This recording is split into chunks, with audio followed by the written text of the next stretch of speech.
Hello, my name is Anna Grunduls and I am a coloring page illustrator.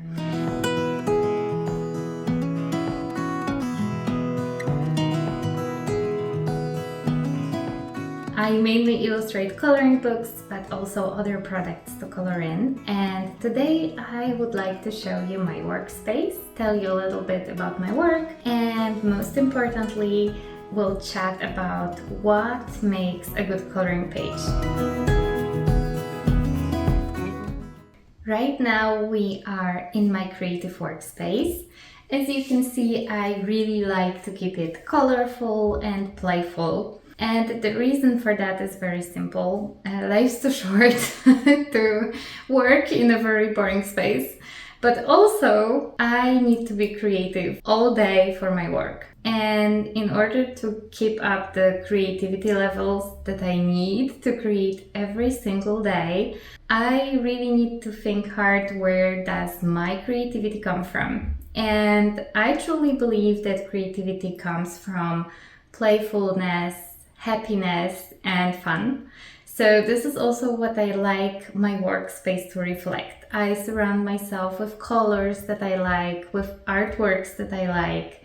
I keep little trinkets on my desk just so they inspire me every single day to go out and create. When I introduce myself, I always say I'm a coloring page illustrator. And what people immediately think of is coloring books, which is correct. I do publish a lot of coloring books. But there is a very important reason why I always say I'm a coloring page illustrator, because a lot of my works come in much different formats. For example, a lot of my works are very, very intricate posters and maps, and those sometimes take me weeks to illustrate. Now, these illustrations are so intricate and have such a level of detail that it would be impossible to color these pages within a book. It has to be printed in a very large format for it to make sense.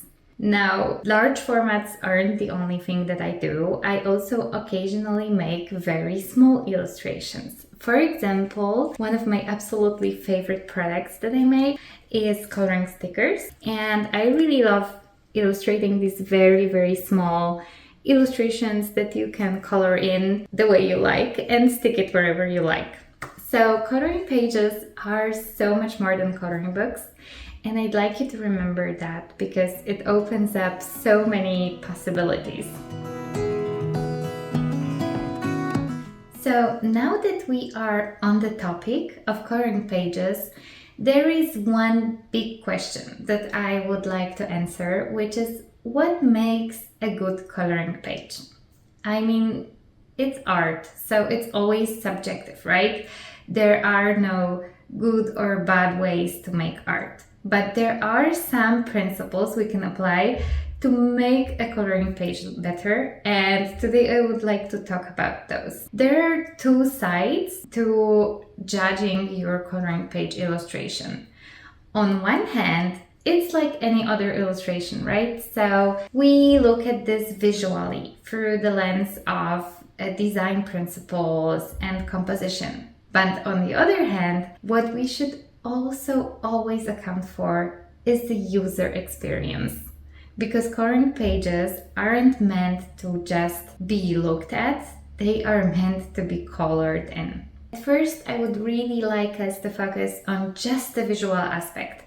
So there are certain design principles that apply to all illustrations, and some don't apply here. So for example, the decision what color palette do we use is pretty simple. It's just black and white. But there are other design principles that are still very much important in coloring pages. And one of the biggest ones is obviously composition. Now, if you are not a designer or not an artist and you know very little about composition, you don't have to worry. There is something I always say: if you focus on an illustration, if you really just give it time and mindfulness, you look at it. Don't overanalyze it, just look at the page. And your gut will tell you exactly if the composition is good or not, because you'll instantly feel if it's very heavy on one side, or maybe it's cut off weirdly, or maybe you have a feeling that this is weirdly placed on the page.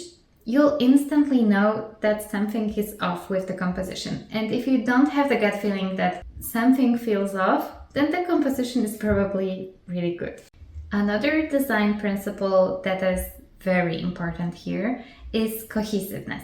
Coloring pages usually don't come in a set of one. They usually come in books, which have 40 pages, 80 pages. They usually come, even if not in a book, they usually come in sets.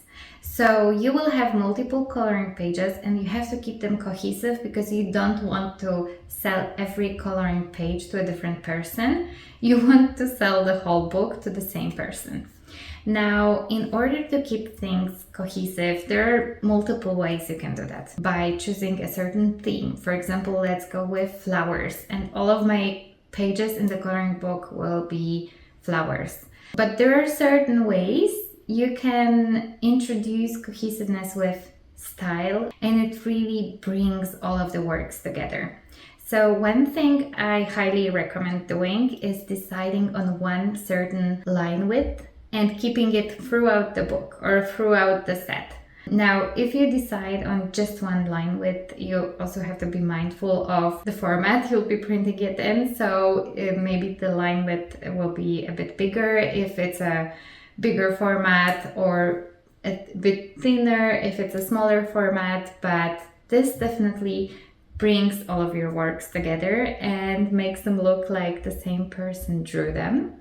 And while most illustrations are looked at for a second and then someone's reading an article, these illustrations are looked at for a very, very long time in great detail. So it's very important that your lines are very clear and that all the outlines are neatly closed.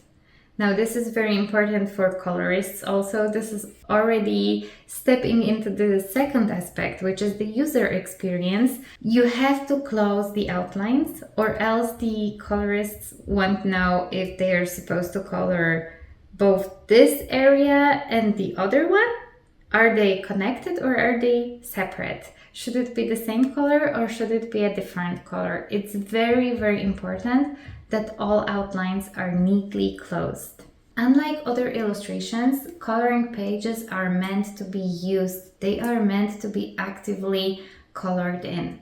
You can look at it this way, that we provide the outlines and the colorist provides the colors, and it's a collaboration, right? So together we make an artwork.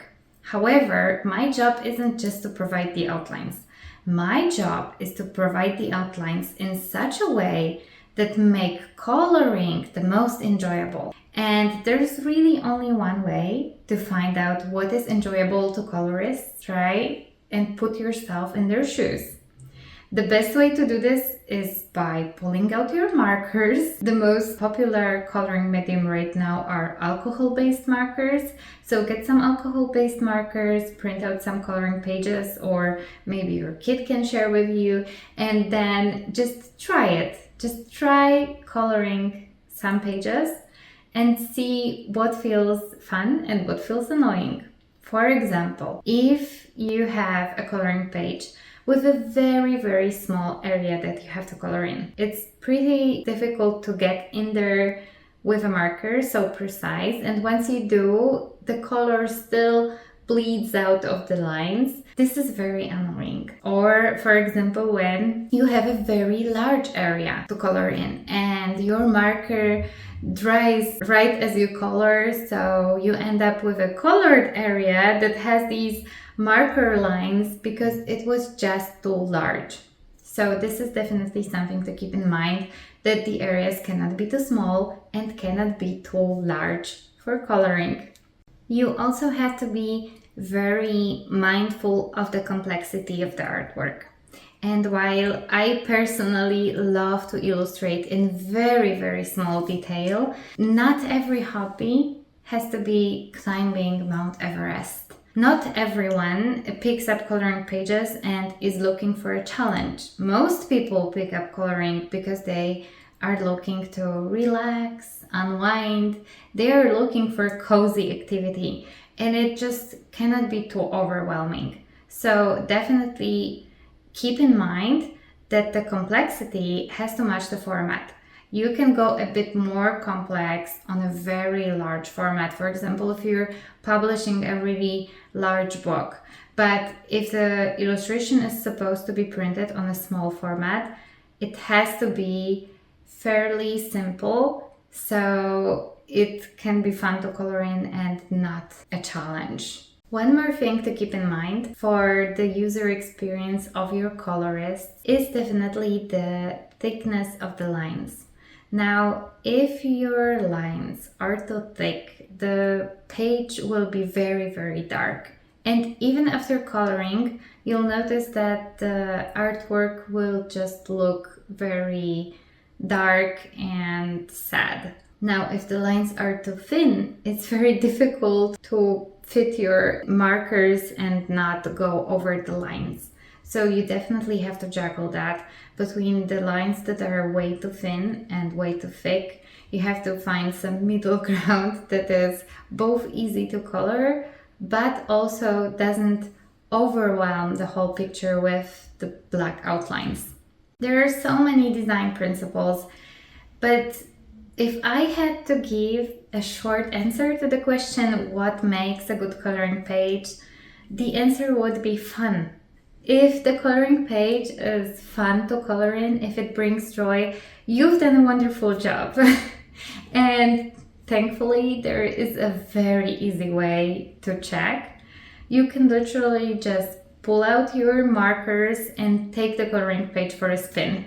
See if it's fun to color in, or another option, design 5 coloring pages, 5 different coloring pages, and give them to your friends and ask them which one do you think was the most fun to color in? Which one would you most recommend? And you will have the most valuable feedback you can get. If you would like to follow along my creative journey, see what I make in this lovely workspace, or work with me in some way, you can always follow me on Instagram. I'm Anna Grunduls on there, as well as Facebook. And if you would like to try coloring yourself, if you feel inspired to pick up the colors and fill some outlines, I highly recommend downloading some free coloring pages from my website so you can get started. This is a wonderful hobby and I highly recommend it to everyone.